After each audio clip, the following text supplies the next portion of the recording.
Unauthorized opinions expressed on the internet would be censored. We are live. We are live. This is real. Welcome back to Unauthorized Opinions, UOPod.com. Like, share, subscribe. It's pure propaganda and it's super cringe, by the way. I literally went to the polls with nothing in mind. I saw a can of orange soda in the parking lot. And I was like, yep, there we go. An unopened can of orange soda just chilling in the parking lot. I was like, yeah, I got to vote for Trump, dude. Your podcast sucks. It's mental, mate. It's absolutely mental. I'll be honest, I thought it was kind of offensive when you talk so much about the Loch Ness Monster. Political climate. And Andrew, treat yourself, okay? Especially if you start, I don't know, getting in good with homeless people. Unauthorized Opinions, streaming everywhere at uopod.com. Cockle doodly doodly doo, man. A meeting of the minds. John, Kabrutus, how are you guys? From all over the world, I think. Yeah, I mean, I'm from Brazil. Where are you from, John? I'm from Canada, outside of Toronto, like half an hour east of Toronto. What about you, John? I'm in Virginia, right outside Washington, D.C. Oh, you're in the thick of it. You're in the good part, I think. Yeah, I'm in Alexandria. Politically speaking. Alexandria, I feel like there was some Walking Dead that happened there. I'm probably wrong. But I think it's interesting. Wonder Woman 1984. My apologies. Yeah. I don't want to get my Wonder Woman references wrong. Interesting how we all came to talk. I think, tell me if I'm wrong about this, guys, but through this whole thing that happened to you, Kabrutus, and I want to get first and foremost your take on this. Why what you were doing? Why this whole thing on Steam? Is it just Sweet Baby Inc. that one of their employees saw you and saw the community that you were a part of or started, and they said, I don't like this? Or was there something else that tipped them off to this? Were you involved in anything else before this? Tell us how this came to be. Yeah, that's an interesting question. I wasn't involved with anything besides playing video games, my whole life. I never had a, internet career, I never even tried to start a YouTube channel. I just made some live streams like lots of years ago, just so some friends of mine could watch me play World of Warcraft, just this kind of stuff. I never tried to be a internet persona, I never tried to be popular, famous, anything. And yeah, I mean, they just got mad about the list because the list is showing, I mean, it's highlighting their work in lots of different games. And that's all that happened. I had no previous involvement. In fact, I have never heard about Kim Belair, Chris Crinder, I have never heard before about these guys before all of this. I'm really, really new to everything. John from thatparkplace.com. I want to ask you, how aware were you of, Sweet Baby Inc. or anything about that before this happened? I mean, they're up here in my native home country, or at least that's where, she got her start, Kim Belair, and it's written all over their website about all the stuff that they do. How aware of them were you before this all popped off, really? I wasn't super aware of them, but I think they had kind of popped up on my radar, maybe going back to like October, November 2023. I know that there was some criticisms of like the developers and some of the comments that they had made regarding Suicide Squad Kill the Justice League when it was still like in the marketing stages and things like that. So I think I was somewhat aware of them before all this kind of took off. Mm-hmm. Now, a lot of the things, Kabrutus, and I want to get good into this because there's always going to be this backlash. I think the co-founder said on LinkedIn, was it, that he was part of a far-right, conspiracy campaign of harassment.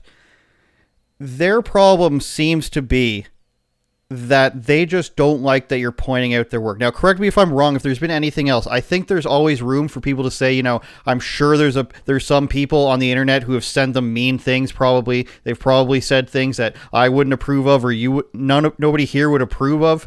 But is their gripe with you literally just you pointing out what games they work on? Because if you look at the Steam community, it literally just says, don't recommend, and then shows the link as to where you can find the evidence that they've worked on the game. Is there any other problem with you that they've expressed that you might have done wrong? Yeah, so not really, I would say. I think it's, yeah. I mean, I was thinking while you were speaking, I was thinking if there could be anything else, but there really is not. The thing is, those people, they don't like when someone do not agree with them. You know what I mean? They really do not like if you simply hey, so you said this, I do not agree with you, I'm gonna do my own thing and I'm gonna share my opinion about what you're doing. If you take a look at the list, for example, it's all the info that is there are just no public info.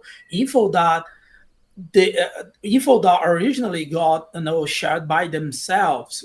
I'm just putting a highlight on it. I'm just putting I'm just letting people know about it.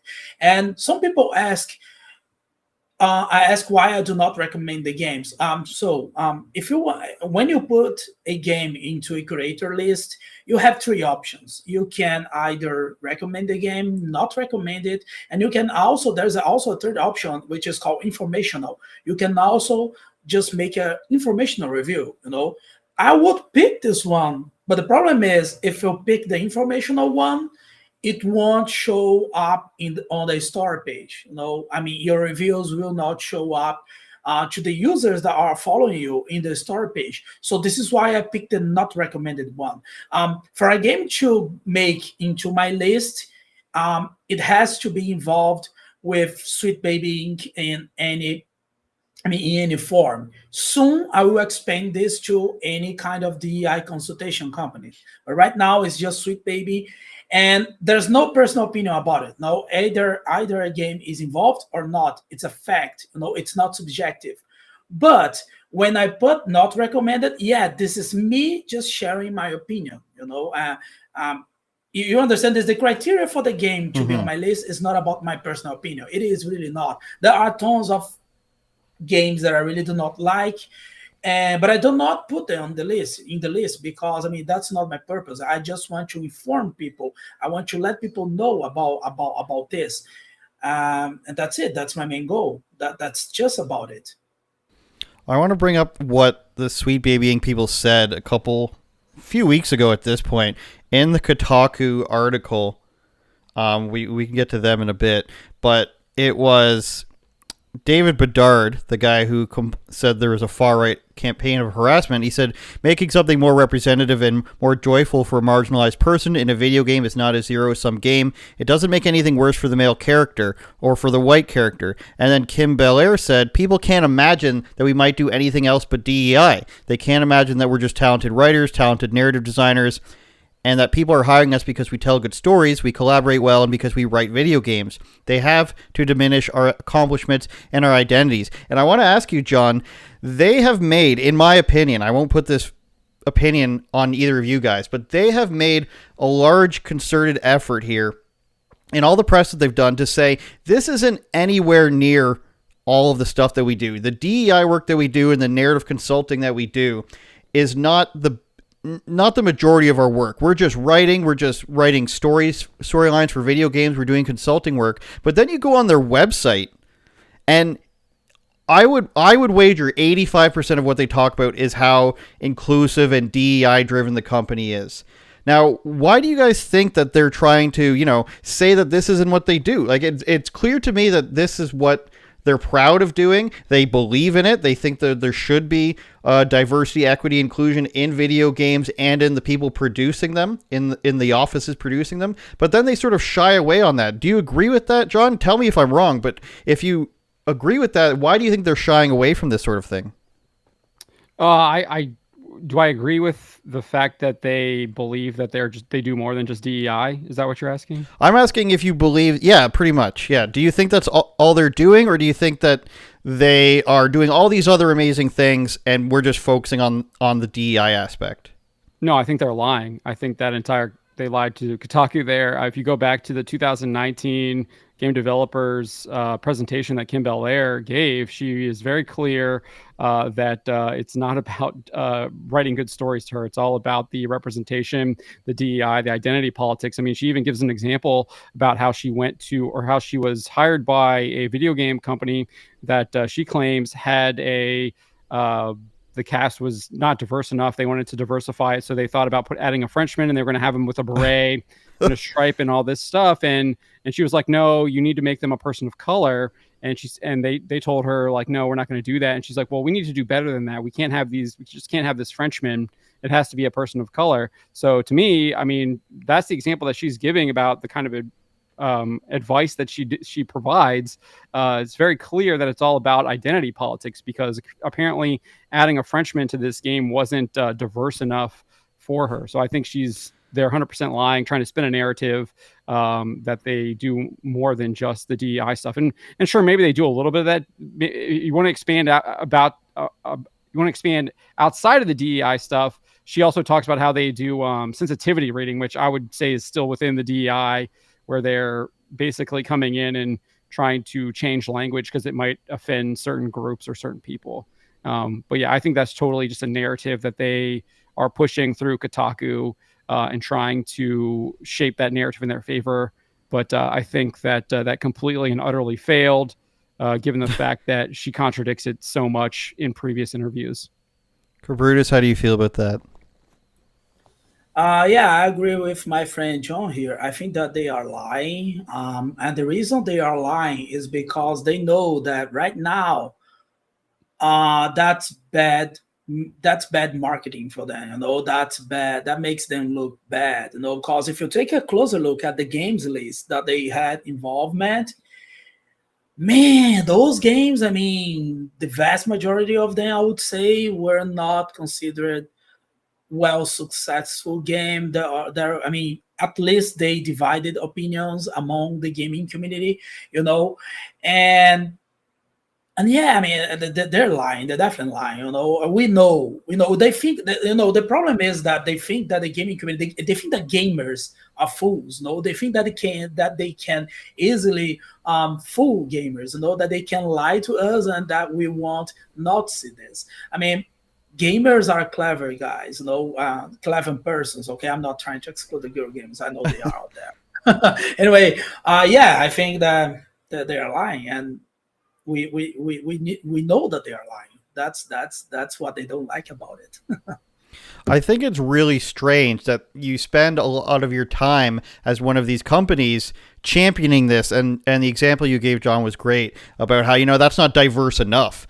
And like I mentioned, it's all over their website. Look at the diversity we do. We have a diverse group of people. We can even connect you to job opportunities potentially for diverse people. And they spend all this time saying how great it is. And as soon as the mirror is held up and you say literally, these are the games that you do, these are the games that you work on, and this is what you put into the games, they're like, no, we don't actually do that. How dare you say that? You're harassing us. Which I think is really odd, but I think it shows that they inherently know that they're doing something wrong. You wouldn't be, so ashamed of the work you're doing if you're proud of it. Like, I'm not going to go on some interview with, I don't know, IGN France and be like, yeah, I don't write for this website. I don't write for Blaze News. What are you talking about? I don't talk about politics ever. It'd be really weird, and I would think that somebody would do that only if they weren't proud of something that they're doing. And I mentioned Kotaku, and I'm confused as to what goes on with this particular woman,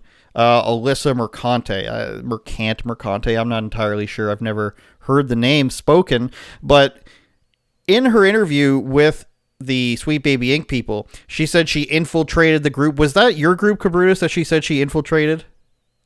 Oh yeah, the public Discord server that you literally has just to click a link to get in. Yeah, she totally infiltrated it. Bro. I have no idea how she could do it. I mean, she must be, I don't know, daughter of James Bond. I don't know. Spy. She's a great spy. She was saying about how like there was offensive memes and everything, and of course she's coming to their defense, saying that they don't want to, they're being harassed, of course, as well, and all the same thing. My question to you guys, and John, we can start with you on this one. How do these people, and by these people, I mean people who are who really want diversity to be a main focus in the game, or at least something that upholds the game and is important to the storyline. How do these people get into these positions? Has it been percolating for a long time and we just didn't notice? Did we start from the top and somebody new got in and started hiring these people? But particularly at big outlets like Kotaku and BioWare, which we can get to, and Ubisoft and EA, Cliffhanger is another one off the top of my head. How does this come to be, and how does it come to a point where, they're all backing each other, and it seems like they've been there, just champing at the bit to defend this position? Yeah, I mean, so this is a pretty big question. I think there's a lot of different factors. Obviously, there's a lot of the financial factors that go into it with the ESG funding for specific identities that employees are hired. Larry Fink obviously made that famous, 2019, I think, at the New York Times Book Deal Summit, where he was like, we're going to force behaviors, and we're basically going to make it so companies aren't going to get our financing if they don't change what their employee identities look like.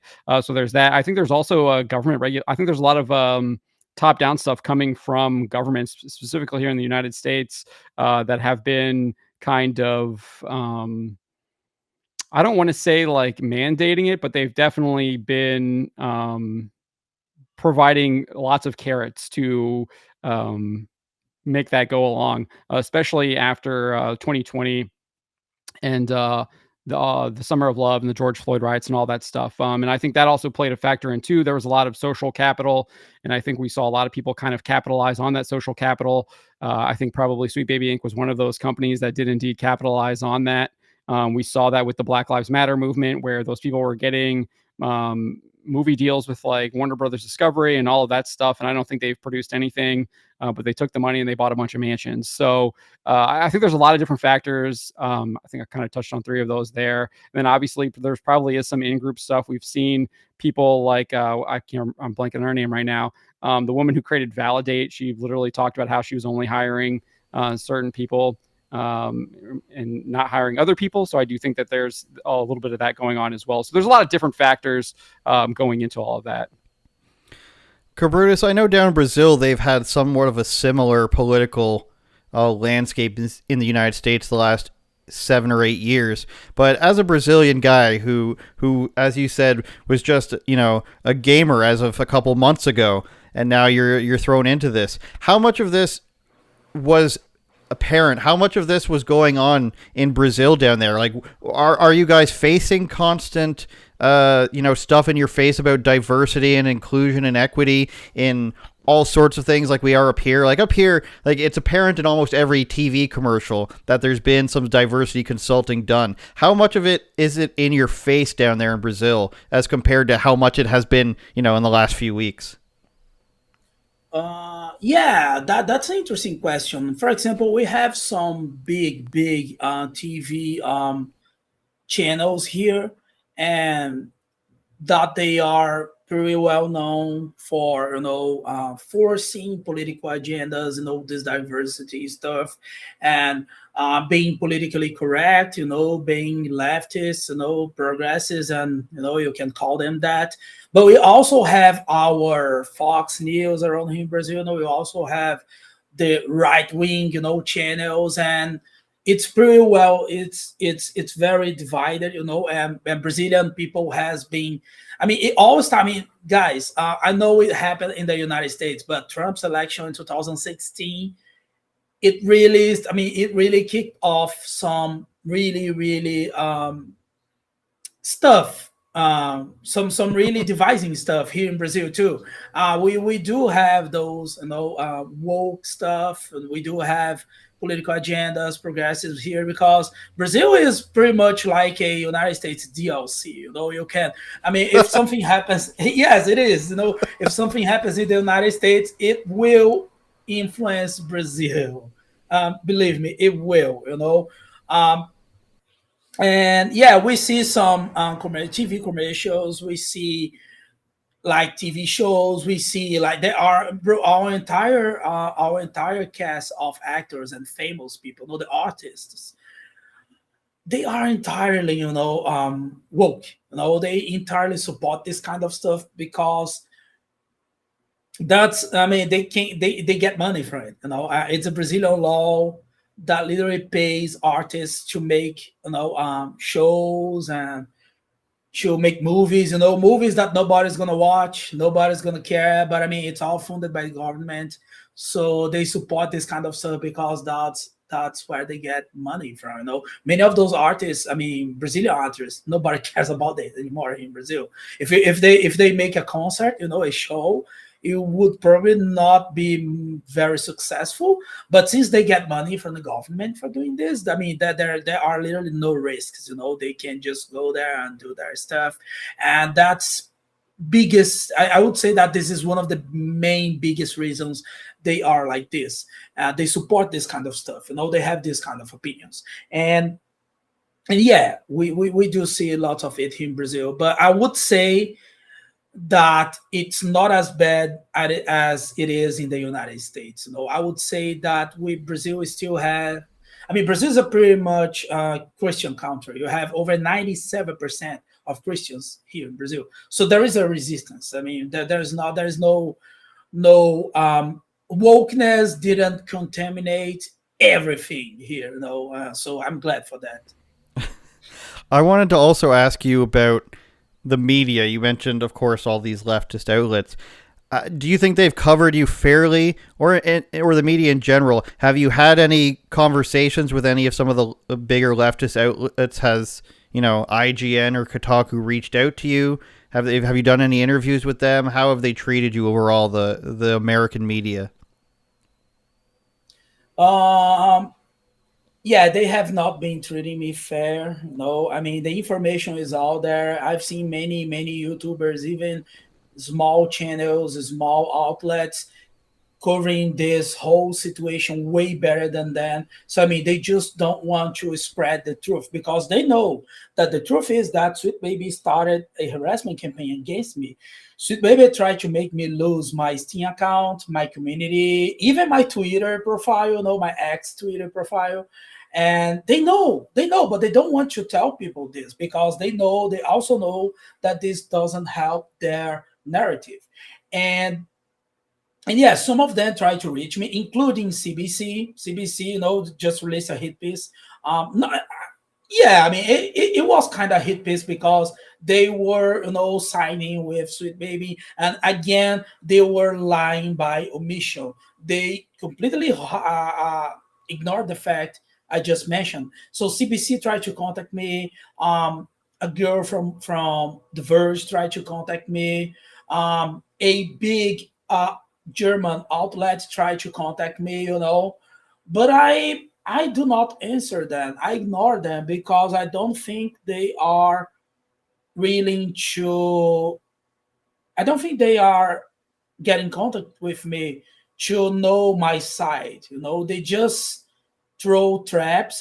They just release some traps. I've seen some questions they made me. They sent me some questions through email. Bro, some of those questions are like, I mean, pretty obvious, like traps. They want to get me to fall for one of those so they can use anything I say against me.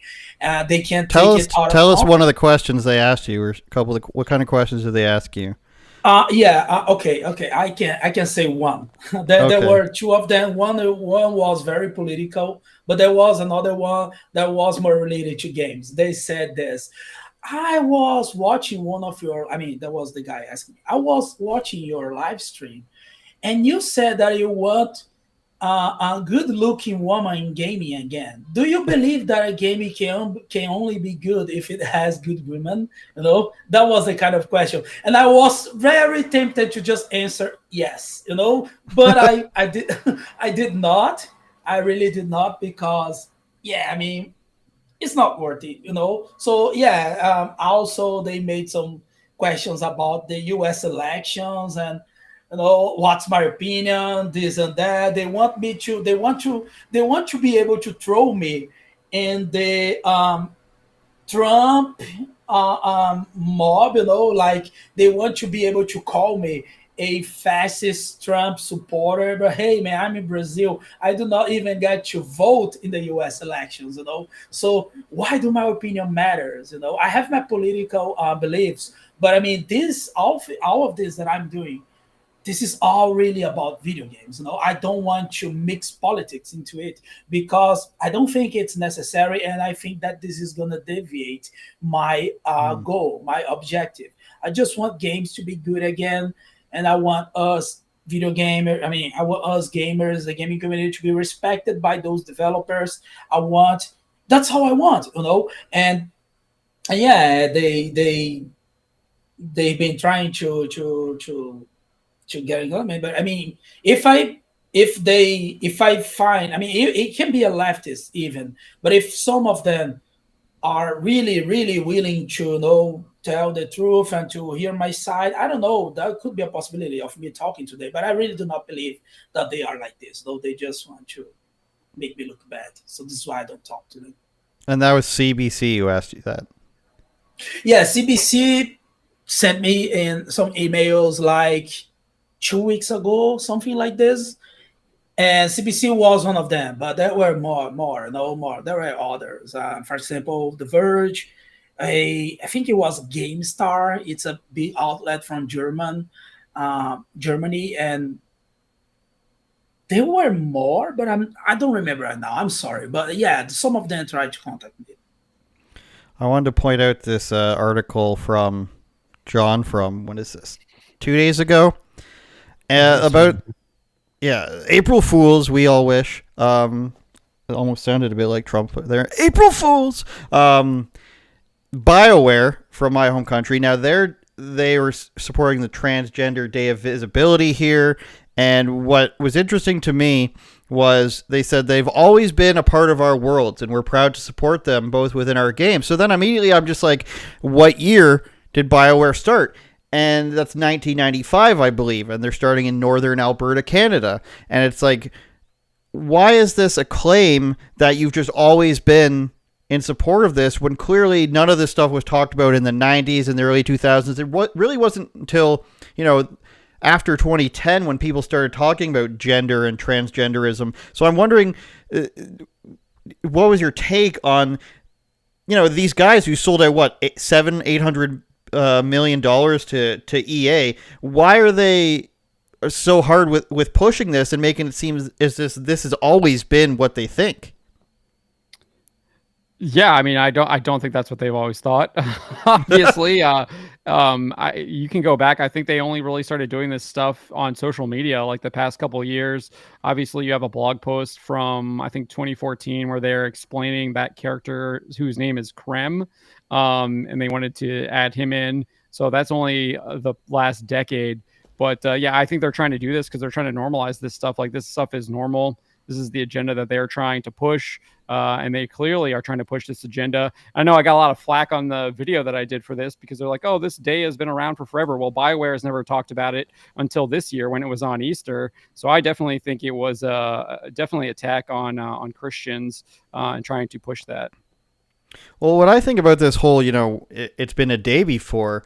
It's a made-up day, so it's not like it's about Jesus, or it's not like it's about Thanksgiving, where it's been a specific, thing in history. President Biden could just say, no, it's actually April 4th or whatever. It's actually this day this year. Or else, why are you making the announcement every single year? I think that's just more muddying of the waters to try and say, hey, it's actually just, a coincidence, and all this other stuff that we've done that's evidence towards the contrary, you guys shouldn't believe. Kabrutus, what is some of the, what are some of these companies that people maybe aren't aware of? Are there some big games that you can think of that people aren't aware that some of these companies have worked on? Because I know, like, there was obviously the Sweet Baby Inc. game. We've got Gotham Knights, I think it was Assassin's Creed. I don't remember what was in that. And then we've got a few other ones that I can't remember off the top of my head. Are there any ones that people might be surprised to think have worked with some of these companies? That's a good question. Surprised? I'm not sure, because when those people get involved with a game, it's easy to tell. It's easy to tell. For example, Forspoken is one of them. Forspoken had involvement with Black Girl Gamers, which is another DEI company, and it wasn't surprising for me at all when I know about this. is, when I knew about it. It's really easy to tell when a game has involvement with them. For us, gamers, the thing is, for parents that buy games for their children, now that's a problem. For example, Spider-Man 2. Um, Bro, that game is a trap. That game is a trap. I mean, in my opinion, Spider-Man 2 is the most woke game in the history. It can, I mean, they can release a even more woke game than Spider-Man 2 in someday. Yes, they can. But to date, I think Spider-Man 2, the last year's Spider-Man 2, is the most woke game in history. And there are many parents that just buy the game for their children because, I mean, it's Spider-Man, right? Spider-Man, lots of children, lots of kids love the character, and the parents have no idea what kind of content that one of those games can have. And tell us about that. Sorry, tell us about that. Spider-Man 2, I know they put the pride flags in there, but is there anything else in there that people might, that I don't even know about? There's anti-police messages, for example, Mary Jane, she's ugly AF, bro. I mean, I've never seen. I mean, her face is even squarer than mine. They did her bad. Yeah, she is awful looking, and she's powerful. She saves Peter Parker from a Venom attack. I mean, how can she protect Peter Parker from Venom, at some point? And they also have this in the Spanish version of the game, they had neutral language stuff. I don't know about the Brazilian Portuguese because, I mean, I didn't play this game. Honestly, I have no interest, and not only because of Sweet Baby, but I mean also because I've not been very much into superheroes for a long time, But still, I don't want them to become products of political agendas. I don't want them to become tools to spread political agendas and those people personal beliefs. So the parents, they have no idea that this kind of stuff can be inside these games, and that can partly be I mean, the reason of this is partly because I would say, okay, I mean, that's just my opinion. I'm not trying to mention anyone here, but I know that in the United States there are some conservative personalities, that they really despise gaming. They do not like gaming. They say that gaming are for silly children, this kind of stuff. I must say that you guys should not do it. I mean, talking to them directly, you guys should not do it because video games are part of the culture war, and I would say that they are one of the most influential form of medias that ever existed. So please do not. I mean, they should not, do this. When they do this kind of stuff, especially when you are speaking with younger people, they will go to the other side, and the other side isn't what we want, right? So yeah, there's this situation. All right, before I let you guys go, I want to ask you about the Black Girl Gamers, which Kabrutus you mentioned there. John, we read on your website about a week ago now that they threatened legal action against you. Tell us why they were doing that, if they reached out to you, any lawyers reach out to you, anything you're allowed to say about that right now. Yeah, so we've publicly addressed this earlier this week with our lawyer, Ron Coleman, over on Valiant Renegades YouTube channel, as well as on Ron Coleman's YouTube channel. They did indeed send us a cease and desist from a law firm in Chesapeake, Virginia. And we have responded to that cease and desist letter, saying that, I don't know the exact language, but saying that we find their claims like frivolous and erroneous, and we're not going to be complying with the cease and desist. What are they trying to get you to cease and desist from doing? They took issue, I believe. It's hard to tell. I mean, the cease and desist doesn't provide any specific examples. They're basically just saying that I and the website defamed the organization and its founder, J. Ann Lopez. But it's really unclear exactly what they're trying to, how I and the website defamed her and Black Girl Gamers. It's unclear. Okay, I won't comment on that for, I don't know, the purposes of legal reasons. Don't want to get anybody. My opinion doesn't count on this. Kabrutus, anything else you want to say before we go here? I mean, you're fighting the good fight, I think. I'm happy to know that there are people, like, I'm not as young as I used to be. I'm up here in Canada. I don't know as much as I think that you guys probably know on a lot of these subjects, but it pleases me and everyone I know, to be honest, to know that there's a group out there, a community out there who, like you said, you're not even doing anything. You're just saying, hey, this is what these people do, and that's enough. And I think you've been very good at saying, especially with what you mentioned about the emails you've been getting from media questions, you've been very good with saying, hey, this is not worth it.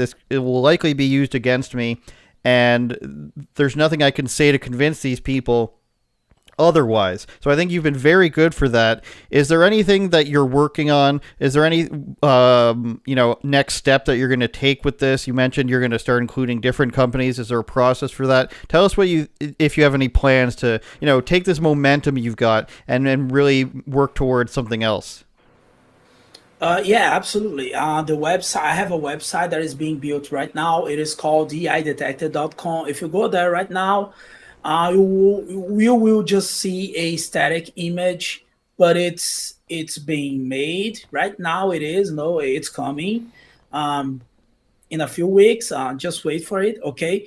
And I think that the website is going to be perfect to start expanding this. I will also expand my creator page to include other games that I know are involved with DEI stuff.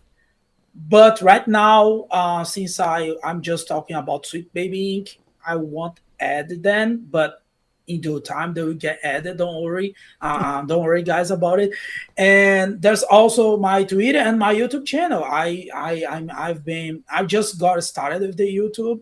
Like I told you, I was just a gamer. I never I was already aware of Sweet Baby, but I mean I never tried to make a YouTube channel to be a personality or this kind of stuff. I'm just getting started. And yeah, I intend to grow my YouTube channel, keep posting more and more content in there. And yeah, this is me adding a game to the list. People love to see me doing this.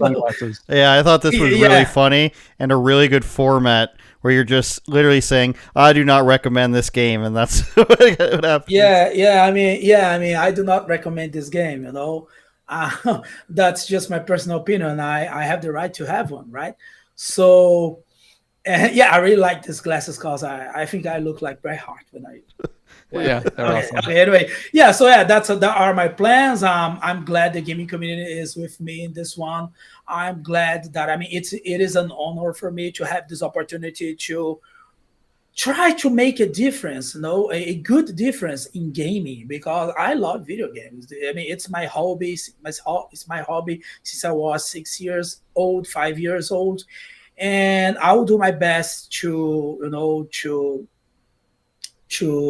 help the gaming community all over the world. That's it. And tell us where you learned English from. Your English is very good. Brazilians are usually very good with English. They like to pretend that they aren't, but we know that they are. Where did you learn English? Is it from games? Mainly games and heavy metal music. I'm a metalhead, I love heavy metal. I remember the first time I realized, hey, I am understanding English was when I was hearing a Manowar song called Nice. Farm. Yeah, it's my favorite heavy metal band, bro. Brothers everywhere. Warriors of the World. It's a music called Call to Arms. It's from the Warriors of the World album. And it was the first time I ever realized, hey, I can understand English. And World of Warcraft was where I got to start practicing my English speech. So I was already, a guy who already knew how to read and even write in English. But in World of Warcraft, I have learned how to speak, because writing and reading are totally different beasts compared to speaking. I know many people that are good English writers and readers, but they cannot speak. So that's what I learned, and thanks God I did. I mean, I didn't even try. I just learned. Huh? More dots. More dots. Oh yeah, more dots. Yes, more dots. Yeah, I remember the Onyxia video, right? Yes. Yeah. And John, before we go here, tell us where you think this is all heading. Do you think this is gonna all end in, reduced DEI in gaming, or are we gonna push forward and make sure that guy is more French than me, and I'm pretty French? Where do you think this is heading by end of the year next year? Are we going to get a break from some of this, or are they just going to put their foot on the pedal even harder, do you think? I think long term, this is going to be a constant struggle, going back and forth right now. I don't see it really receding. I mean, we've been doing this for almost a decade now, and it seems to be going steady, right?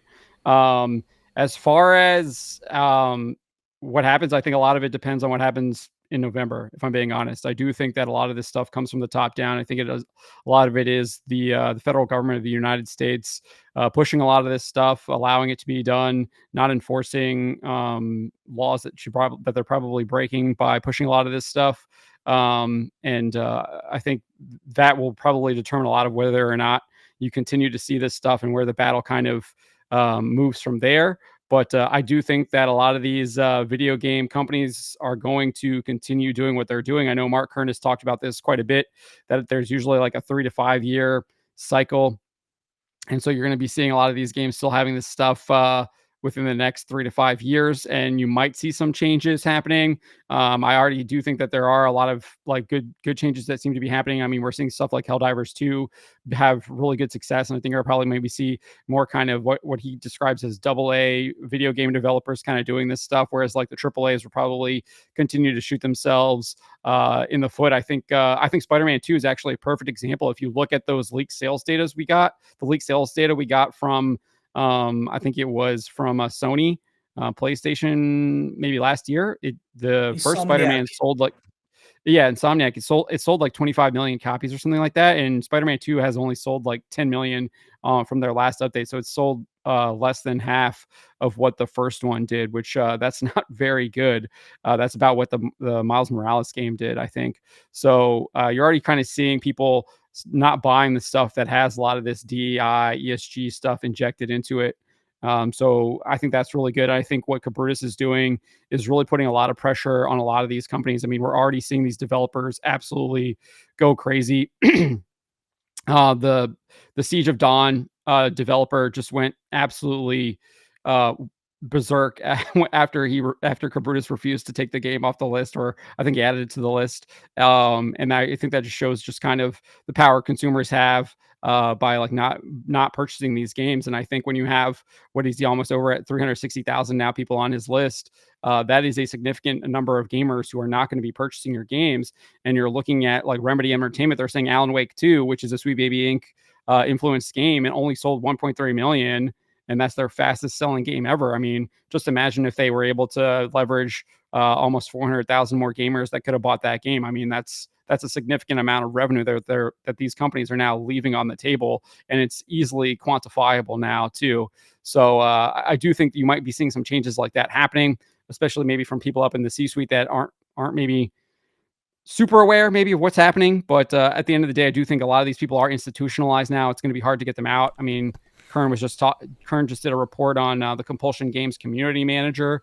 She's literally come out and said she hates gamers, and that she's previously said she thinks white male gamers were a mistake, and the company isn't firing her. So it's going to be a long battle, because you do have a lot of these people that are institutionalized. So we'll see what happens. I mean, I think different companies are going to go different ways. I think some companies might change directions. I think a lot of companies are probably going to double down, especially these companies that are AAA, think that they are too big to fail. They have massively successful franchises that they think they can constantly churn out and keep people kind of chugging along.